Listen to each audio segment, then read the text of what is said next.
Hello students, चलो continue करते हैं नेक्स्ट टॉपिक। हाँ, उसमें है आपका रिफ्लेक्शन ऑफ लाइट। तो रिफ्लेक्शन ऑफ लाइट एक्चुअली है क्या? रिफ्लेक्शन कहने का क्या मतलब है?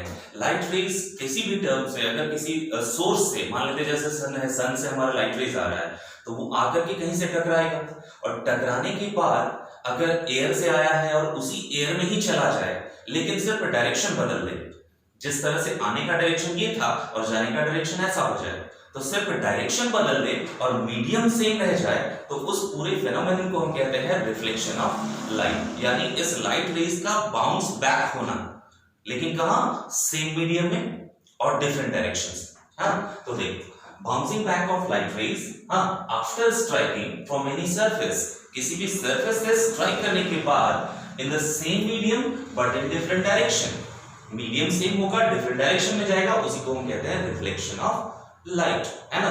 तो रिफ्लेक्शन ऑफ लाइट एक्चुअली दो तरह का होता है। नंबर वन क्या होगा? फर्स्ट है रिफ्लेक्शन ऑफ लाइट में क्या? Regular reflection. और नंबर टू क्या है? Irregular reflection. हाँ, ध्यान दे, रेगुलर रिफ्लेक्शन कहने का मतलब वो कैसा है? रेगुलरिटी होनी चाहिए उसमें। रेगुलरिटी का मतलब लाइट रेज पैरेलल होंगे उसमें, इंसिडेंट भी और रिफ्लेक्टेड भी, दोनों पैरेलल होंगे। ठीक है, देखो इंसिडेंट के लिए क्या होगा? यहाँ पर रेगुलर रिफ्लेक्शन के लिए ये जो सरफेस होगा, रिफ्लेक्शन जहां से रिफ्लेक्ट हो रहा होगा लाइट, वो स्मूथ सरफेस होना चाहिए, है ना। It should be smooth, because light rays जो आएंगे, देखो इसको हम कहते हैं इंसिडेंट लाइट रेज। हाँ, इंसिडेंट रेज, और ये इंसिडेंट रेज है, और यहां से टकराने के बाद जो जाएगा वो कहलाता है रिफ्लेक्टेड रेज। हाँ, वो कहलाएगा रिफ्लेक्टेड रेज। तो यहाँ पर इंसिडेंट रे आया और यहाँ पे जो टकरा करके जाने वाला है वो सारा पैरेलल जाएगा। तो ऐसा अगर रिफ्लेक्शन हो जाए तो उसको हम कहते हैं रेगुलर रिफ्लेक्शन। ठीक है, दूसरा आते हैं इरेगुलर रिफ्लेक्शन में। इसमें सरफेस स्मूथ नहीं होता, इसमें सरफेस रफ होता है। रफ मतलब कोई भी सरफेस, जैसे अर्थ हो गया, अर्थ का कोई पार्ट हो गया, कोई प्लेन हो गया, किसी भी तरह का रफ सरफेस मुझे चाहिए। तो उस सरफेस को अगर हम जूम करते हैं तो ऐसे दिखाई देगा। ठीक है, तो उस रफ सरफेस में किसी भी हालत में देखो लाइट रेज तो पैरेलल आ रहे हैं, इंफिनिटी से सोर्स से, यहाँ सोर्स से लाइट रेज तो आ रहे हैं, लेकिन जो आने के बाद जो यहाँ से स्ट्राइक करेंगे, तो स्ट्राइक करने के बाद देखो यहाँ पर से ये इधर चला गया, यहाँ से देखो ये इधर चला गया, यहाँ से ऐसे चला गया। तो हर कंडीशंस में देखो ये लाइट रेज पैरेलल नहीं है। हाँ, पैरेलल कब होंगे? रेगुलर रिफ्लेक्शन में। लेकिन अगर इरेगुलर रिफ्लेक्शन है तो लाइट रेज भी रिफ्लेक्ट होने के बाद इरेगुलरली इधर उधर जाएंगे। हाँ, तो उनको हम कहते हैं इरेगुलर रिफ्लेक्शन। ठीक है, चलो अब नेक्स्ट टॉपिक आते हैं जो इस रिफ्लेक्शन में पढ़ना है मुझे, वो कहलाता है लॉज ऑफ रिफ्लेक्शन, है ना। लॉज ऑफ रिफ्लेक्शन, तो लॉ क्या होता है? हाँ, लॉ क्या होता है? देखो दो लॉ है रिफ्लेक्शन के।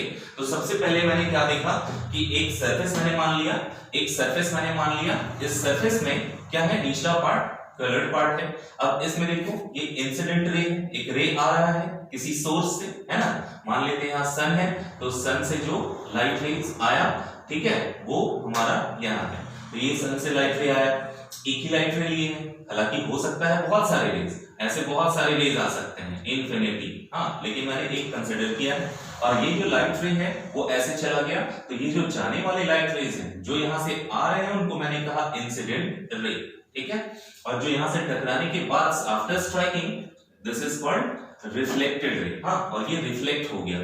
ये जो मैंने एक लाइन लिया है जहां पर मीट किया है दोनों लाइट रे, उस पॉइंट पर पूरे सरफेस के में एक परपेंडिकुलर बाइसेक्टर ड्रॉ करते हैं। इसी परपेंडिकुलर बाइसेक्टर का नाम होता है नॉर्मल। एक परपेंडिकुलर बाइसेक्टर ड्रॉ करते हैं जो होता है नॉर्मल। ठीक है, तो इसमें सारे लाइट रेज का मैंने नाम लिखा है। देखो AO मींस AO क्या है? Incident ray. देखो OB क्या है? रिफ्लेक्टेड रे है। N डैश क्या है? नॉर्मल है ना। AON क्या है? इंसिडेंट एंगल है ना। BON क्या है? रिफ्लेक्टेड एंगल है। या तो एंगल ऑफ रिफ्लेक्शन भी बोल सकते हैं, इसको एंगल ऑफ इंसिडेंस भी बोल सकते हैं। ठीक है, तो ये हमारे एंगल। ध्यान रहे, यहाँ एक पॉइंट मिस करता है बच्चा। क्या पॉइंट मिस होता है कि कभी कभी बच्चे क्या करते हैं कि इस नॉर्मल से इंसिडेंट एंगल ना लेकर के यहाँ वाला पॉइंट को बोलते हैं कि this is called incident angle. No, this is a wrong concept. हाँ, याद रखिएगा, हमें जो भी एंगल लेना है वो नॉर्मल से मुझे लेना है। इंसिडेंट एंगल का, इंसिडेंट रे का डायरेक्शन का एंगल किससे लेना है? नॉर्मल से लेना है, ना कि सरफेस से। तो ये हमारा रॉन्ग हो जाएगा, तो ये नहीं होना चाहिए। ध्यान रहे, यहां भी वही चीज, नॉर्मल से मुझे रिफ्लेक्टेड रे का एंगल देखना है ना। The angle form by the incident ray with the normal is called incident angle, and the angle formed by the reflected ray with the normal is called reflected ray। याद रखना। तो दोनों laws क्या क्या है वो मुझे देखने हैं। लॉ हमेशा हर जगह, यहां जैसे देखो, यहां भी काम करेगा, यहां भी काम करेगा। Law always applicable. हाँ, जो लॉ मैं बता रहा हूं, फर्स्ट लॉ क्या है? लॉ ऑफ रिफ्लेक्शन में फर्स्ट लॉ कहता है कि एंगल ऑफ इंसिडेंस जो होगा always equal to the angle of reflection होगा, always equal to the angle of reflection. Means जो यहां पर देखो आई, जो इंसिडेंट एंगल बना है रिफ्लेक्टेड एंगल के ऑलवेज इक्वल होगा। हाँ, ध्यान रहे, अगर मान लेते हैं कि लाइट रेस आया और यहां से चला गया और ये इंसिडेंट मैंने बोला कि ये 45 डिग्री है, तो ये भी ऑलरेडी कम से कम ये भी कंप्लीटली 45 होगा। याद रखना, दोनों सेम होगा। यानी फर्स्ट लॉ क्या बोलता है कि angle of incidence always equal to the angle of reflection. और दूसरा क्या है कि ये जो इंसिडेंट रे है, reflected ray and the normal, तीनों कहां है? पॉइंट ऑफ इंसिडेंस में। तो incident ray, reflected ray and the normal all are lie in same plane, all are lie in same plane. तो यही है लॉ ऑफ रिफ्लेक्शन।